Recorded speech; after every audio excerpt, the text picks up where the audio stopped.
Doctor Mahesh Chandra Prajapati, राष्ट्रीय प्रमुख महासचिव भागीदारी पार्टी। जी, आज आप गुजरात में आए हुए हैं, किस उद्देश्य से आए हुए हैं? एक्चुअली गुजरात में ये मेरा पहला दौरा था जी। इसके पहले मैं कई बार प्रोग्राम बनाया कि गुजरात में चलता हूँ और भागीदारी पार्टी यहाँ काफ़ी समय से सक्रिय है। हमारा एक उद्देश्य है कि गुजरात में जो हमारे उत्तर भारतीय रहते हैं इनकी बहुत बड़ी तादाद में संख्या है, लेकिन हिस्सेदारी के रूप में देखा जाए तो ये शून्य है। इस सवाल को लेकर मैं गुजरात में आज 3-4 दिन से दौरे पर हूँ और कई ज़िलों में भ्रमण किया और मैंने यहाँ जगह देखा कि भागीदारी पार्टी जिस विचारधारा को लेकर लड़ रही है कि आज़ादी के 76 साल बाद जो जातियाँ सामाजिक, आर्थिक, शैक्षणिक, सांस्कृतिक और राजनीतिक क्षेत्र में पिछड़ गई हैं, जिनकी आज तक कोई भागीदारी सुनिश्चित नहीं हो पाई है। यहाँ गुजरात में 23 जनपद हैं, 182 विधानसभा है और 26 लोकसभा है। 2024 का लोकसभा चुनाव सामने है। भागीदारी पार्टी ने यह दृढ़ संकल्प लिया है कि गुजरात के लगभग 20 सीटों पर हम अपने प्रत्याशी उतारने जा रहे हैं। अभी 27 तारीख को भी मेरा कार्यक्रम लगा है, उस कार्यक्रम में मैं आ रहा हूँ और देखिएगा, आप लोगों को भी मैं आमंत्रित करता हूँ, उस कार्यक्रम में आइएगा। लगभग 20 हजार की संख्या होगी और जिस मुहिम को लेकर मैं चल रहा हूँ, हम यहाँ चाहते हैं कि एक समान अनिवार्य शिक्षा लागू हो, गुजरात में जातिवार जनगणना कराई जाए, महिलाओं की आबादी पुरुषों की अपेक्षा बराबर है, जितनी आबादी पुरुषों की उतनी आबादी महिलाओं की है, तो महिलाओं को 50% अलग से आरक्षण क्यों नहीं दिया जा रहा है। और उसके साथ साथ इस प्रदेश में जो जाति जुल्म, अत्याचार, उत्पीड़न, लूट, हत्या, बलात्कार बढ़ा हुआ है भाजपा की सरकार में, इस पर कोई नेता बोलने को तैयार नहीं है। विपक्ष की स्थिति आप लोग देख रहे हैं, नदारद है और महंगाई तो पूछा ही न जाए, महंगाई चरम उत्कर्ष पर है। तो इन तमाम सवालों को लेकर भागीदारी पार्टी 2024 लोकसभा चुनाव के मैदान में है। सर, एक सवाल ये है कि आप अभी बोले गुजरात राज्य में मुझे 20 प्रत्याशी उतारना है, इसके पहले आपकी पार्टी कहाँ पे चल रही है?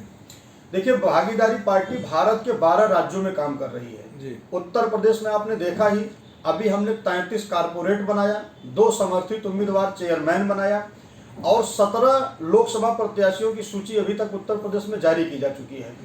बिहार में हमने 7 लोकसभा प्रत्याशियों की सूची जारी किया है, झारखंड में 3 किया है। झारखंड में पूरे 14 सीटों पर लड़ने का प्रोग्राम है। बिहार में लगभग 35 सीटों पर हम लड़ाने का प्रोग्राम बनाए हुए हैं। हमारे कहने का मतलब है कि भागीदारी पार्टी उन उपेक्षित जातियों को टिकट दे रही है जो आज़ादी के 76 साल से अपने अधिकारों से वंचित हैं। पहले राजनीति की पॉलिटिक्स क्या हुआ करती थी कि 1 साल 2 साल पहले कैंडिडेट डिसाइड कर दिए जाते थे, वो मैदान में जाते थे, अपना प्रचार प्रसार करते थे, मतदाताओं के बीच में रहते थे, उनके सुख दुख को समझते थे, उनके सुख दुख में उनकी सहभागिता निभाते थे और तब मतदाता प्रभावित होकर उनको वोट करता था। लेकिन इस समय की जो वर्तमान की पॉलिटिक्स चल रही है, जो भी क्षेत्रीय राष्ट्रीय पार्टियां हैं, जब नॉमिनेशन का 3 दिन रह जाता है तो कैंडिडेट डिसाइड करते हैं। अब बताइए, जब 3 दिन रह गया कैंडिडेट डिसाइड करेंगे तो कब क्षेत्र में जाएगा, कब कार्यक्रम करेगा, कब मतदाताओं के बीच में जाएगा, तो कैसे प्रभावित कर पाएगा। लेकिन भागीदारी इसलिए कैंडिडेट पहले डिसाइड कर रहा है ताकि लोग हमारे काम करें, हमारा संगठन मजबूत हो, हम बूथ स्तर पर अधिक से अधिक मजबूती अपनी दिखा सकें। इस सवाल को लेकर भागीदारी पार्टी कार्यकर्ताओं के बीच में निरंतर रहती है। और बड़ी बात यह है कि देखो, हम चौपाल लगाते हैं गाँव में। उत्तर प्रदेश जब मैं भाजपा सरकार में था तब भी मैं गांव में चौपाल लगाता था, आज सरकार से बाहर हूं तब भी गांव में चौपाल लगाता हूं।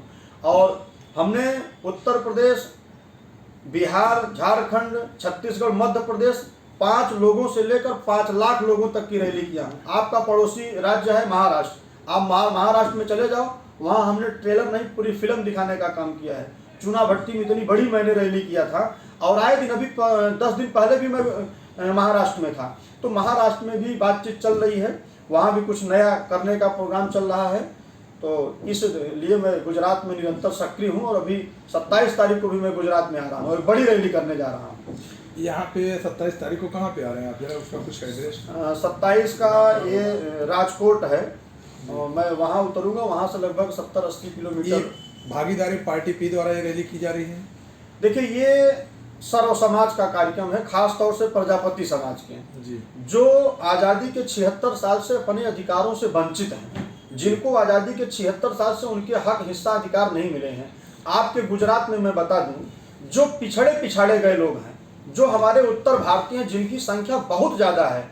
अगर मैं किसी एक की अगर बात कर लूँ, कुम्हार एक ऐसी जाति है, आपके इसी गुजरात में उनकी बड़ी संख्या है, लेकिन भाजपा का ही नेता ने कुम्हारों पर ठप्पा मार दिया कि कुम्हार तो चिल्लर है।